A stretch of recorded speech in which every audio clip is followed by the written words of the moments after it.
ட்ரெண்டிங்காக இப்போது நிறைய பேர் என்ன சாப்பிட்றாங்கன்னா வந்து சீட்ஸ் எல்லாம் சாப்பிட்றாங்க. ஆப்வியஸ்லி சீட்ஸ் எல்லாம் சாப்பிட்லாம். வென் இட் கம்ஸ் டு சியா சீட்ஸோ இல்லை சப்ஜா சீட்ஸ் அப்படின்னு பார்த்தீங்கன்னா ட்ரிங்கோட மிக்ஸ் பண்ணி குடிக்கிறது, இல்லை லெமன் ஜூஸஸோட மிக்ஸ் பண்ணி குடிக்கிறது, புட்டிங்கில் போட்டு சாப்பிட்றது, இது மாதிரிலாம் இருக்குது.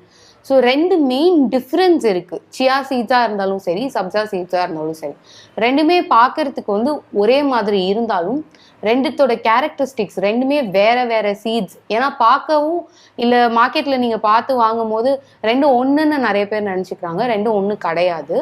சப்ஜா சீட்ஸ் அப்படின்றது பார்த்தீங்கன்னா வந்து பேசல் சீட்ஸ்ன்னு சொல்லுவோம். துளசி இலையோட விதையிலேருந்து வர்றது தான் வந்து சப்ஜா சீட்ஸ். அதே வந்து சியா சீட்ஸ் அப்படின்னு நீங்கள் பார்த்தீங்கன்னா வந்து அது இந்தியன் ஆரிஜின் கிடையாது, it's a Mexican origin actually.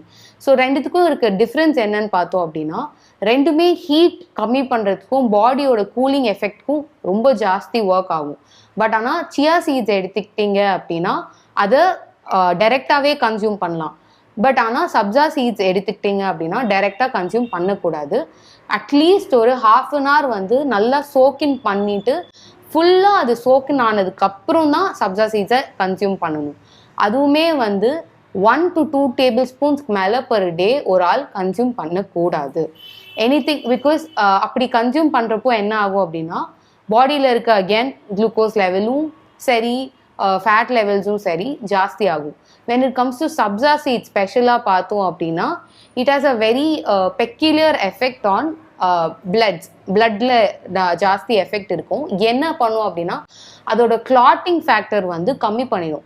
ரத்தம் இப்போது suppose surgery post surgical procedure இல்லை ப்ளீடிங் இருக்கிற டிஸார்டர் இருக்கிற பேஷண்ட்ஸ் இருக்காங்க அப்படின்னா சப்ஜா சீட்ஸ் ஜாஸ்தி கன்சியூம் பண்ணக்கூடாது.